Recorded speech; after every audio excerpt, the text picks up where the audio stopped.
The skipper, Daniel Gavin Couch, is facing manslaughter charges in connection with a deadly parasailing trip in June, officials said.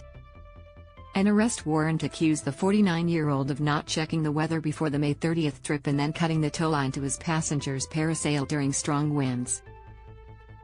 Watch the video above. Mother dies in fatal parasailing accident. Watch the latest news on Channel 7 or stream for free on 7 Plus. Supraja Alaparthi, 33, died and her 10-year-old son and 9-year-old nephew were injured. They were visiting from Illinois. Couch was arrested on Thursday by the Florida Fish and Wildlife Conservation Commission on a warrant for 1 charge of manslaughter and 5 counts of violation of commercial parasailing statutes, the commission said.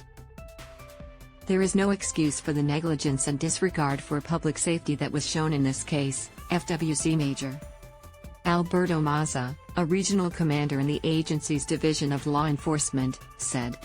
A mother was killed after her parasail was cut free from a boat in bad weather. Couch was being held in lieu of $100,000 bail on Thursday night, according to online jail records. It wasn't immediately clear whether he had an attorney who could speak on his behalf or whether he had formally been charged.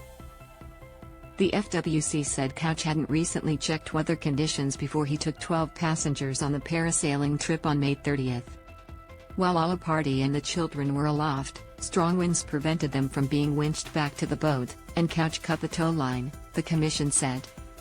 They fell and were dragged through the water by the parasail before they struck a pillar on the old 7-mile bridge, the arrest warrant says.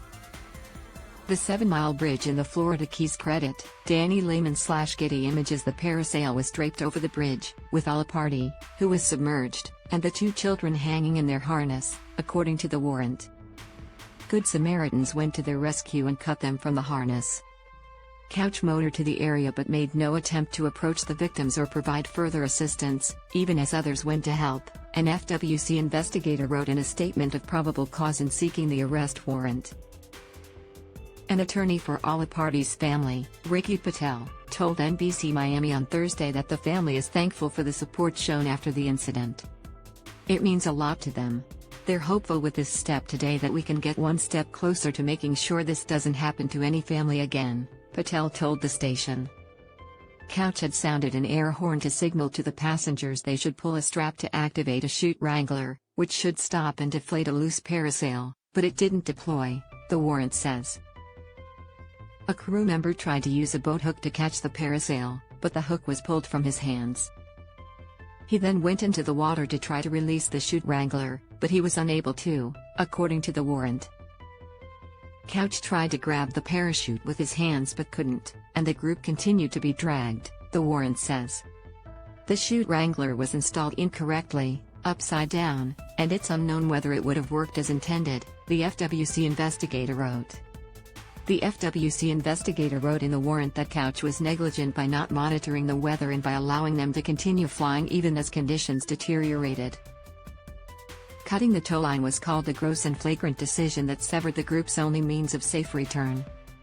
U.S. fast food giant sets sights on Australia in looming battle of the burger play video. Khloe Kardashian shares first look at her newborn son. Khloe Kardashian shares first look at her newborn son. Khloe Kardashian shares first look at her newborn son.